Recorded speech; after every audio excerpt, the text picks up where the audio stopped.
Cordial saludo, maestra, compañeros de Educación Inclusiva. Tengo el gusto de presentarles a mi compañera Mayeli Capacho. Mayen, cuéntenos tu experiencia como docente en la institución educativa. Bueno, buenas noches. Mi nombre es Mayeli Capacho. Yo estoy como docente de apoyo en la institución educativa Club de Leones de la ciudad de Cúcuta. En realidad ha sido una experiencia maravillosa, muy enriquecedora, con todo el amor y el cariño, aportándole a los docentes de aula estrategias pedagógicas para que ellos utilicen dentro del aula, tanto para estudiantes convencionales como para estudiantes con cualquier tipo de discapacidad. Qué rico, qué experiencia tan significativa. Por eso le he invitado para hacer la entrevista de hoy. Y estas preguntas las hemos sacado del documento Apuntes y Aportes para pensar y practicar de una pedagogía de la diferencia. En este documento nos habla Pascual, que es la autora de este documento, cita a un autor que se llama Perrier y dice: autor que nos habla de una rebelión contra el fracaso escolar y las desigualdades. Entonces, según esto, Maye, tú como docente de apoyo pedagógico, ¿crees que las instituciones educativas manejan adecuadamente el fracaso escolar y las desigualdades? Bueno, pues vamos a hablar viendo especialmente este año que efectivamente la mayoría de instituciones ya están implementando o están teniendo en cuenta el decreto 1421, que es el que está manejando la educación inclusiva. Y pues se puede decir que las instituciones han avanzado, o bueno, los docentes de aula han avanzado de cierta manera positivamente, ¿cierto? Aunque siendo sincera, hay muchos maestros aún que tienen como ese miedo, ese temor a enfrentarse como a estas personitas especiales, por llamarlas así, ¿cierto? Los estudiantes con discapacidad no se sienten en la capacidad intelectual, emocional, cultural, bueno, no sé, son tantas cosas, son como tantos miedos de ellos para enfrentarse a estos estudiantes. Pero de igual forma, con los estudiantes convencionales, o cuando hablamos específicamente del fracaso escolar, pues los maestros no tienen como tampoco todavía esa capacidad de innovar, de innovar en el aula, ¿sí? Ellos, pues la mayoría se rigen a sus libros, a sus talleres, ahora la única herramienta que utilizan es un videomin a través del televisor, el videomin, el video, y ya esa es una herramienta para ellos que creen y consideran pedagógicamente. Sí, puede ser que sirva, pero ellos no tratan de que los estudiantes exploren más, de que conozcan más, de que lean un poco más. Solamente se rigen a las mismas estrategias y a veces son las mismas evaluaciones de todos los años, el mismo proceso que ya los estudiantes de décimo, entonces le dicen, mire, esa evaluación va a ser así. Es verdad, entonces ya eso se convierte en algo, pues... Es algo como aburrido para el estudiante, ¿no? Y sí, es la misma, el mismo proceso todos los años, lo que tú dices, no hay innovación. Exactamente, entonces pues yo lo que he visto, especialmente en la institución en la que yo he estado apoyando, pues ha sido, si ellos no tienen herramientas, y es lo que yo he dicho, si ustedes como docentes no utilizan estrategias pedagógicas con los estudiantes convencionales, que así sean estudiantes normales, entre comillas, son estudiantes o son personas, cada uno tiene su manera de ir a su ritmo académicamente, o no están en la madurez escolar que los demás, o sea, todos aprenden de diferentes maneras. Sí, entonces es importante que igual en ese sentido tengamos o conozcamos o investiguemos qué herramientas puedo utilizar yo en mi materia, en mi área, para poder transmitir ese conocimiento a los estudiantes de la mejor manera. Maya, mencionas algo muy importante, cada uno es diferente, ¿sí? Y según lo que comentan los maestros, damos las clases para todos como si todo el mundo fuera igual. Como si todo fuera igual, exactamente. Sí. Y no todos son... Y por eso es que se da tanto fracaso escolar. Exactamente. Tienes razón. Bueno, en el documento que te comentaba dicen... hablan sobre, varios autores nos hablan sobre la educación de la diferencia, sobre la educación liberadora, sobre la educación de los derechos humanos y de la paz. ¿Qué opinión tienes tú o tus compañeros docentes con la educación en la diferencia? ¿O ellos qué opinión tienen ellos? Es cuando llega alguien con discapacidad o alguien de color afrodescendiente, ¿qué pasa? ¿Se emocionan? ¿O alguien de otra cultura, alguien diferente a lo que Bueno, tienen? aún hay temor. Como les decía anteriormente, todavía hay muchos temores en los docentes de aula. No se sienten en las condiciones, muchos me decían, es que yo no soy médico, es que yo no soy psicólogo, es que yo, sí, para poder yo, comunes, sí. Exactamente, para yo poder manejar, yo no soy terapeuta, yo no sé si ese niño requiere de terapia, yo cómo lo voy a hacer terapia, no, pues imagínense, si yo tengo 30 y pico de estudiantes en el aula y me llega uno, ¿a qué hora voy a atender? Yo así que hago con los 37 de más estudiantes y me le pongo al ladito del estudiante que requiere de un apoyo. Sí. Entonces esos son temores que ellos tienen y pues yo considero que no, que aún, o sea, los docentes de aula de nuestro país no están todavía preparados para enfrentarse a la diferencia, exactamente. O sea, yo sé que lo pueden lograr, lo pueden hacer, y muchos maestros, inclusive del colegio donde estoy laborando, muchos maestros lograron como combatir esos temores, esas barreras que ellos mismos estaban poniendo, y atendieron mis instrucciones, mis orientaciones, se instruyeron, leyeron, investigaron, no solamente investigaron de qué es el decreto 1421, de qué es el tal PIAR, no, ellos investigaron, bueno, yo tengo este estudiante con este diagnóstico, voy a leer de qué se trata ese diagnóstico, cómo, de qué manera yo lo puedo ayudar, y efectivamente se logró algo de avance para esos maestros y obviamente para el estudiante. Claro. María, tú mencionaste algo muy importante, PIAR, eso es el plan individual de ajustes razonables. Okay. Ese es un plan, como la misma palabra lo dice, un plan individual para estos estudiantes que requieren de ajustes en un área, 2 áreas, o 3 o 4 o 5 áreas. Depende de la necesidad que tenga ese estudiante. No quiere decir que porque el estudiante tiene una discapacidad requiera de PIAR. Hay estudiantes que tienen una discapacidad pero no requieren de ajustes como tal. Entonces no para todos los estudiantes pues también se implementa ese plan. Perfecto, muy bien.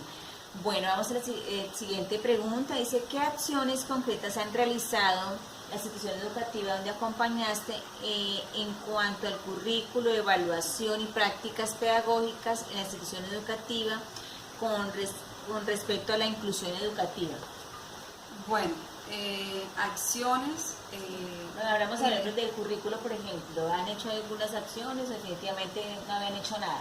No, pues en realidad esa institución donde yo estoy laborando, pues digamos así, son nuevos en este proceso de inclusión. Si hablamos de otras instituciones que ya venían con este proceso 2, 3 años atrás, pues este colegio es nuevo. Entonces ellos estaban pues en cero.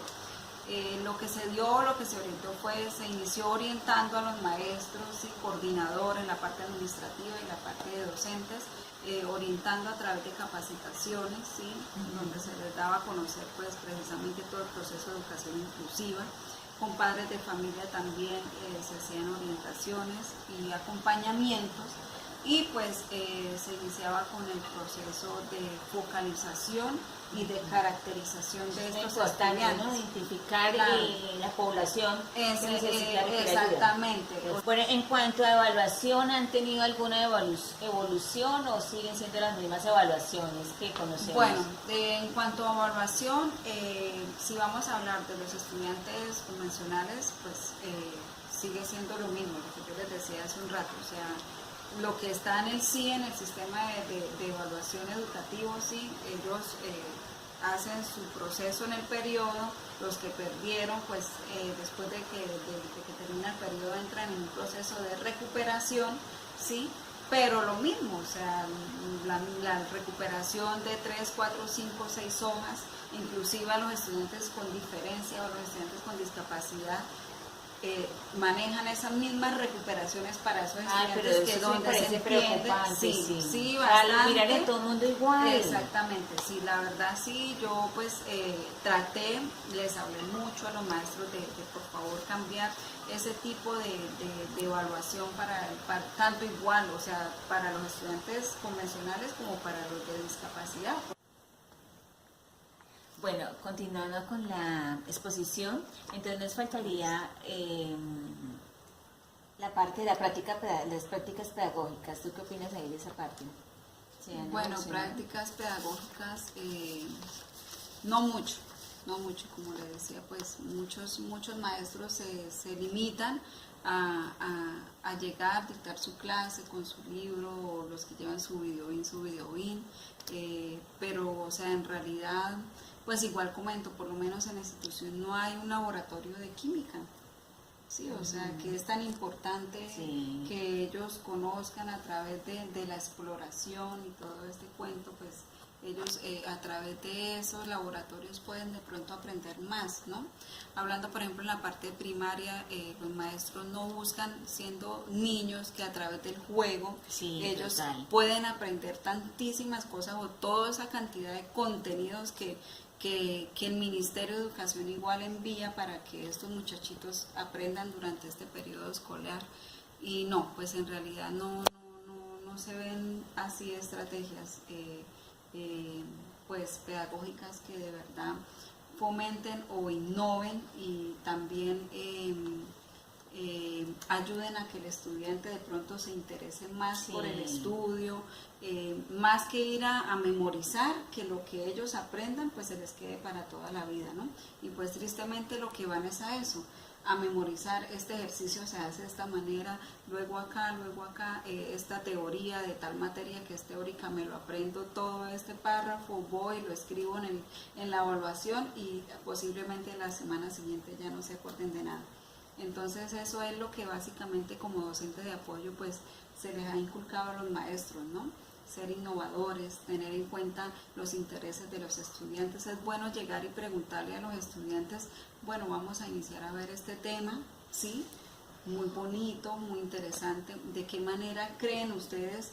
Darles un papelito a cada uno y decirles, bueno, apúntenme acá, ¿cómo quieren ustedes que yo les dicte la clase de acá en adelante? O para este tema, ¿ustedes qué quieren? Sí, nunca se toma en cuenta lo que quieren los exactamente. chicos, Bueno, videos no, porque están cansados, una hora de teatro, o quieren que vayamos, si es de biología, ciencias naturales, quieren que vayamos al Parque del Agua, o quieren que vayamos al Camino Ecológico de Corponor, bueno, no sé, algo así, o sea, tener en cuenta qué es lo que ellos quieren y de qué manera quieren aprender. Eso pues se les ha inculcado bastante a los maestros. Bueno, creo que tú pasaste a la siguiente, me dices la respuesta a la siguiente pregunta. Dices, ¿qué cambios han suscitado en los docentes y directivos de la sesión educativa que has acompañado? Entonces creo que prácticamente me respondiste la pregunta con eso.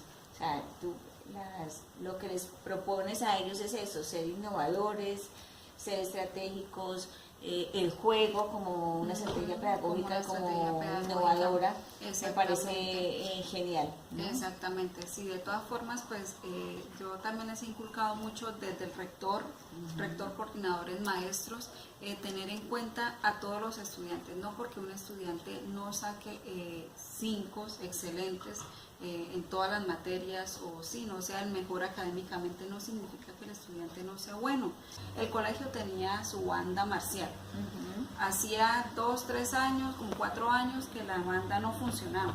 Este año se animaron maestros y estudiantes a volver a revivir la banda. ¡Ay, qué bueno! Pero el rector solamente permitía a aquellos estudiantes que estaban académicamente bien. Ahí estamos siendo excluyentes. Exactamente. Entonces, el líder de la banda marcial del colegio no iba académicamente muy bien.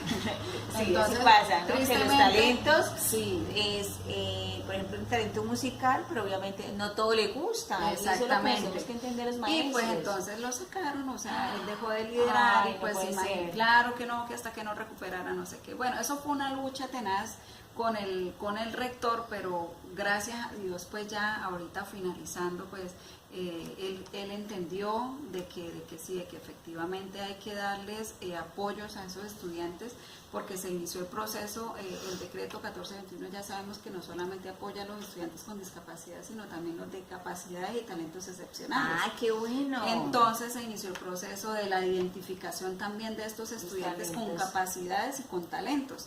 La institución tiene talento, mejor dicho. Entonces, cuando yo le mostré ya a todos los estudiantes, mire, profe, señor rector, este estudiante canta, ha participado en esto, este estudiante baila, este estudiante es patinador, este es boxeador, ha participado, tiene estas medallas. No, ese señor se iba enloqueciendo, que qué maravilla, que él no sabía de toda esa capacidad que tenía en el colegio y no sé qué. Bueno, sí, entonces, verdad, se logró. verdad. Entonces, la idea es que a partir del año entrante tengan en cuenta y que así como premian a los estudiantes que siempre sacan 5, así también le hagan premiación a estos estudiantes que tienen esas participaciones culturales. Pero y lo que tú deportivas. dices es muy cierto, o sea, si uno tiene que tener todas las materias en 5 o en 10, dependiendo de lo que cada colegio tenga, su criterio evaluador, si no, entonces no es talento. Exactamente. Entonces, no, no, así, ya o vimos sea, que el talento puede ser en una área, en una materia específica, y en eso hay que tratarlo para que se vincule en todos los lados y por ahí también canalice lo que ¿Y no le guste. cuántos estudiantes con discapacidad que también tienen un talento? Eso qué mismo bueno, ocurrió qué ahí en bueno. la institución también.